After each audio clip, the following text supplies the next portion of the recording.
Hello everyone, and welcome back to Nathrandir's Guide to Everything, and welcome back to the Legend Forge. Today I've got a really fun build to show you, and it is of course for Toji Fushiguro from Jujutsu Kaisen, a series that is one of the few anime that I really enjoy watching. So I was super excited to try this one out, and thank you for the subscriber that commented and actually requested this. If you weren't aware, I do take requests, so leave a comment below what you think of the build, of course, and with any more characters you might want to see in the future.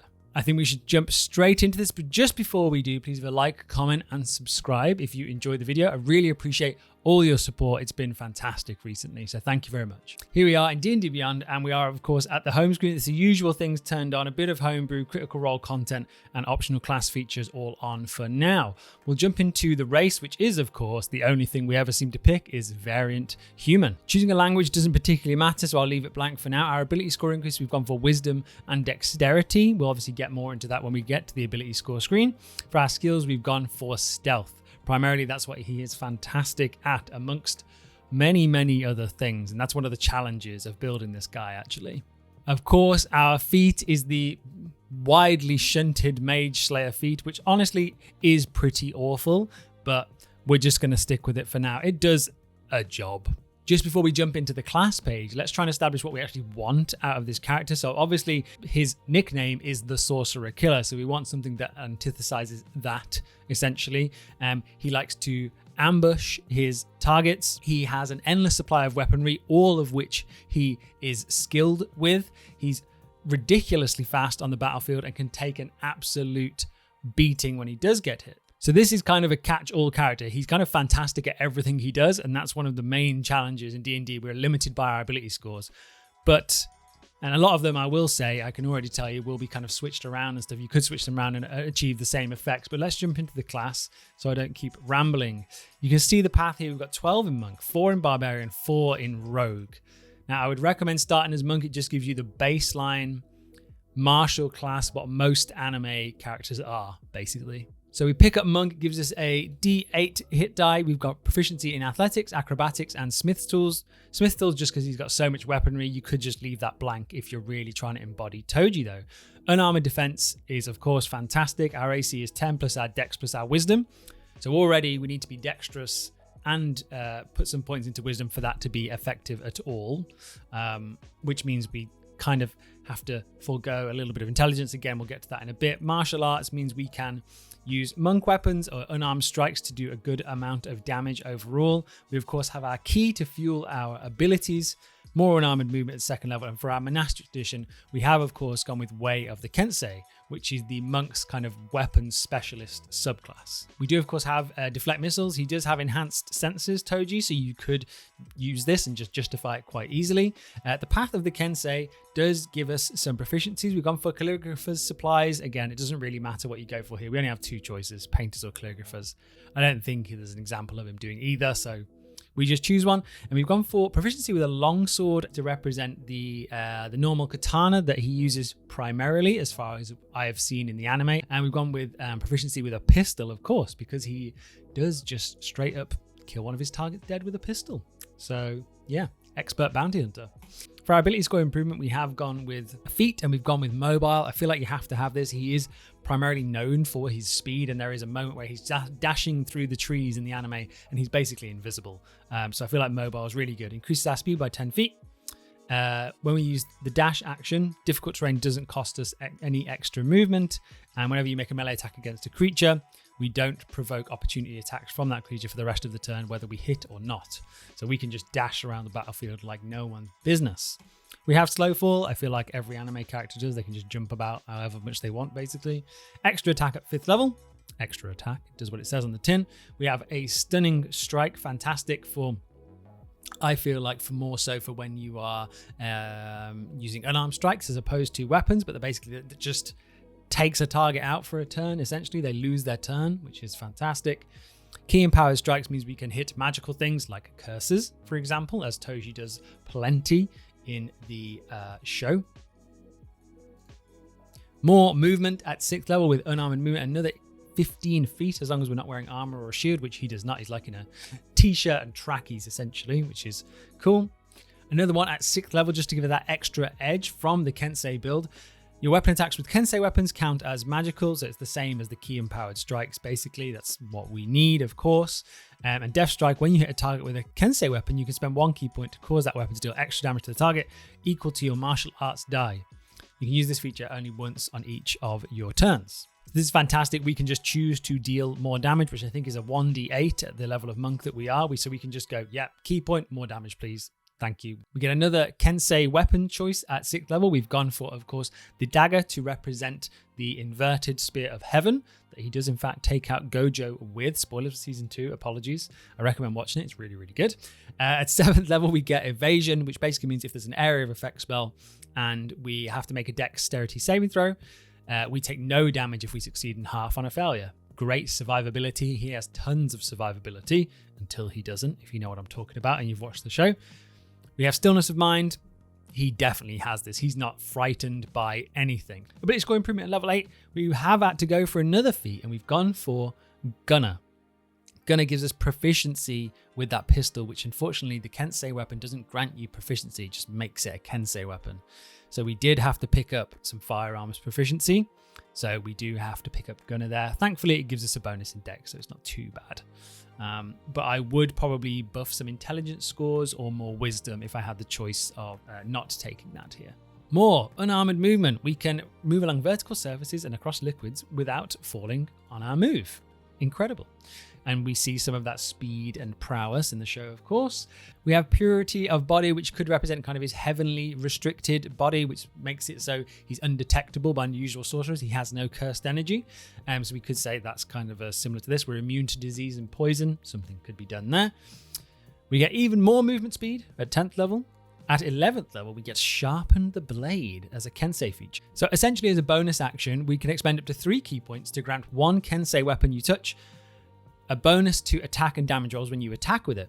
The bonus equals the number of key points you spent. So it can be up to a +3. The bonus lasts for 1 minute until you use this feature again. But this doesn't affect magic weapons. So this is kind of only relevant basically from what weapons we've seen him use in the show.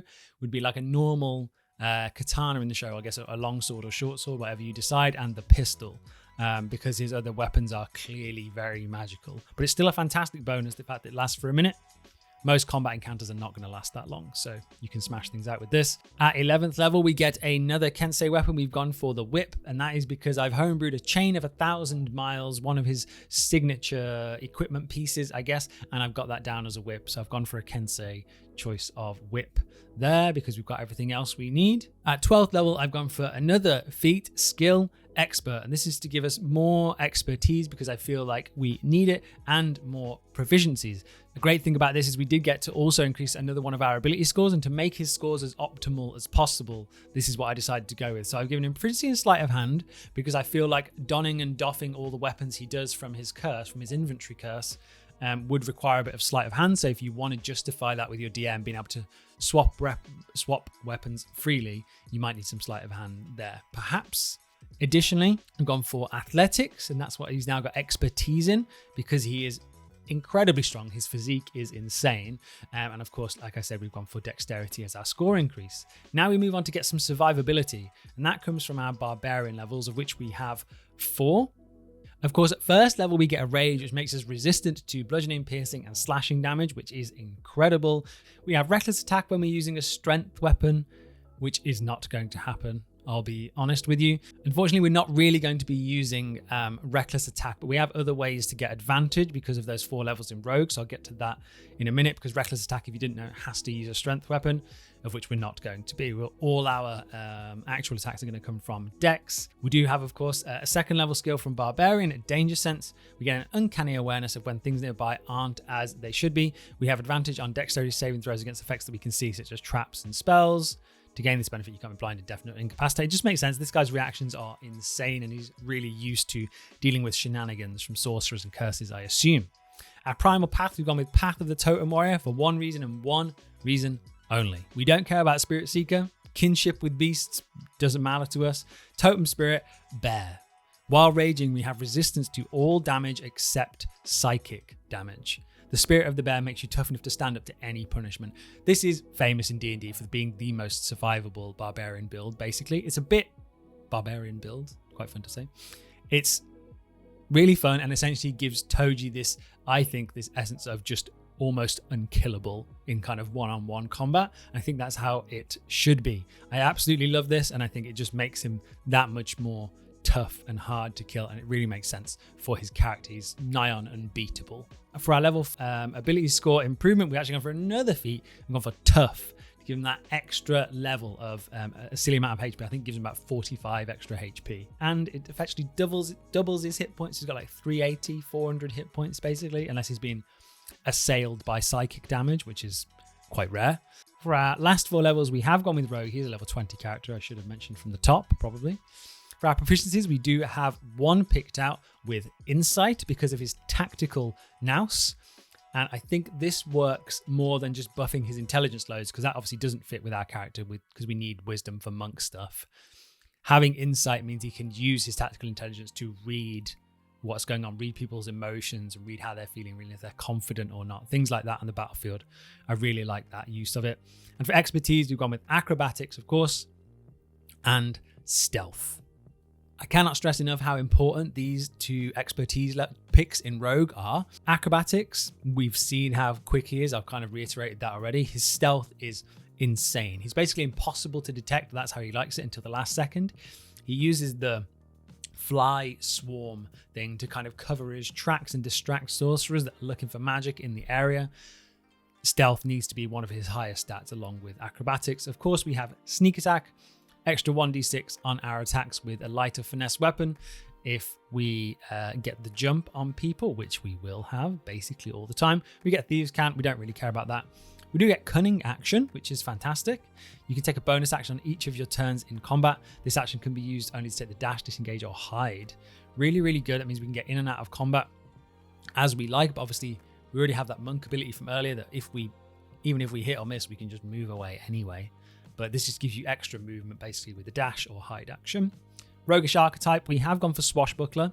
Assassin would also work. If you get the highest initiative possible, attack first as he does with Satoru in the show and takes him out, that could work. But actually I wanted more to go for swashbuckler just to make him function in D&D a little bit more. It just gives him more utility to be able to get his sneak attacks off more often. Fancy footwork is the same ability we got from earlier. Basically, if we attack something, it can't make an opportunity attack against us. Rakish audacity is why we've taken swashbuckler. We don't care about the bonus to initiative equal to our charisma modifier. Spoiler, our charisma modifier is in fact negative. This is why his scores can be swapped around so much. I'll go into that in a minute. But you also get an additional way to use a sneak attack. You don't need advantage on the attack to roll to use your sneak attack against a creature if you are within 5 feet of it and no other creatures are within 5 feet of you. And you don't have disadvantage. All of the rules for sneak attack still apply to us.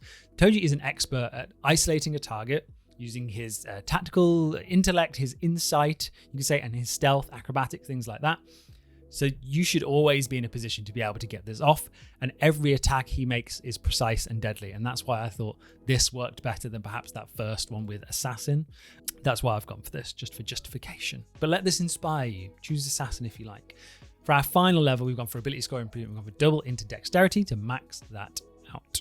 In theory, you could have picked this up a little bit sooner in the Barbarian class, double into dex to get those scores higher if you're actually leveling. But if you start at 20, it doesn't really matter. You can move tough to being last, basically, battle hardened. So that was the classes. Let's talk about the ability scores very, very briefly. So I already mentioned I've gone for 1 into wisdom and 1 into dex from our variant human, 12 strength, 15 dexterity, 14 constitution, 10 intelligence, 13 wisdom, and 8 charisma. Now we are restricted because we need to make the class functional. So we have to have some good constitution because he is tough and it makes sense to have a good amount of health. The strength doesn't really matter to us because we've chosen monk as our primary class, and that is the type of weapon we're going to be using with the Kensei build and stuff. We have to just max out our dexterity to make this work, but he's still a tank, obviously. Our athletics bonus is still good, don't worry. We kind of had to dump intelligence and charisma because they just weren't useful to us. Charisma a little bit more so than intelligence, but I do have proficiency in investigation because I wanted to represent that tactical intellect he has there as well. So it could go either way with intelligence and charisma depending on how you want to do it. But our final outstanding scores basically are 20 in Dex, 14 in Con, 14 in Wisdom. And they're the things we're going to use the most. Jumping into the description and the background very briefly, we've just gone for criminal because that's kind of what he is, to be honest. Criminal, bounty hunter, spy type character. Skill proficiency with deception, not super useful to us because of our -1 in charisma. But we have picked up investigation as a proficiency there, which is going to be super useful. Let's jump into the character sheet. So you can see this lovely customized character sheet that I have created for Toji here. We're just going to very briefly go over his bonuses, which are insane. +7 strength saving throws, +11 to dexterity saving throws. Passive insight is 18, which I think is fantastic. Acrobatics +17. His armor class is something to be desired, but I think you'll just avoid getting hit a lot because you have a 60-foot walking speed and you don't provoke opportunity attacks. You can just in and out run away. Only the fastest of creatures will ever be able to catch you. So, and you have range, you have a pistol.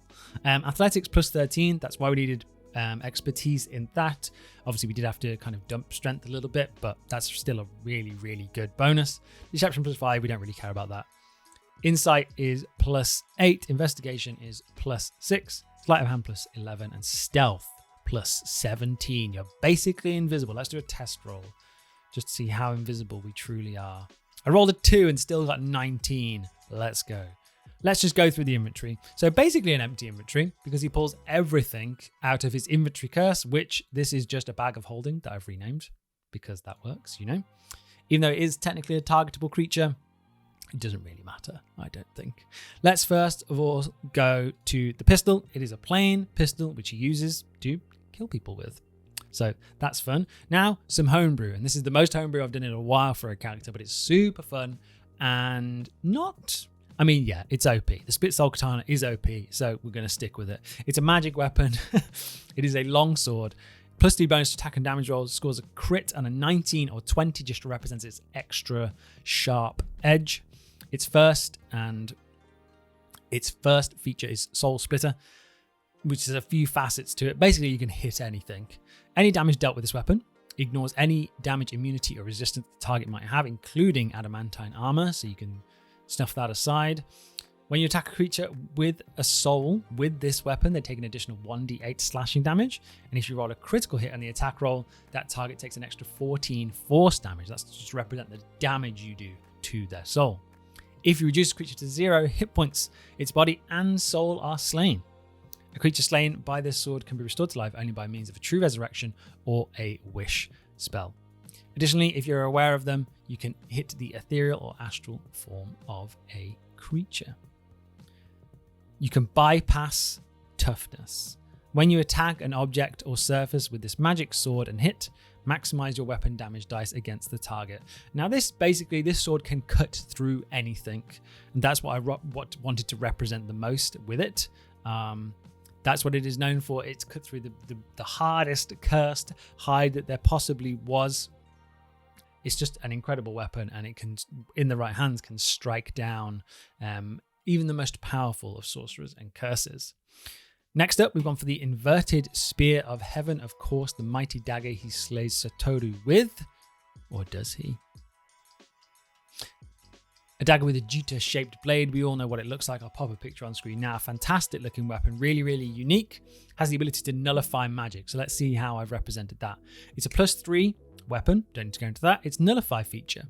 When you roll to attack a creature with this magic weapon, you ignore any bonus to AC granted by magical means. So obviously we see it in the show, and again, I'll pop a video up. It just passes through Satoru's shield, which he has up generally. So I thought, fantastic, we'll try and represent that here. So while you might have a shield that is a +2 shield, the bonus from the shield you get, the normal 2, but that +2 magical resistance is not taken into account here. This is an artifact rarity weapon, and it is just going to pierce through any of that stuff. So that is when we're rolling to attack. And now let's talk about when you hit something. When you hit a creature that is concentrating on a spell, the concentration ends. That creature loses concentration. Additionally, you can cast a dispel magic spell from the dagger against the target as part of an attack. The spell is cast at 9th level and cannot be countered.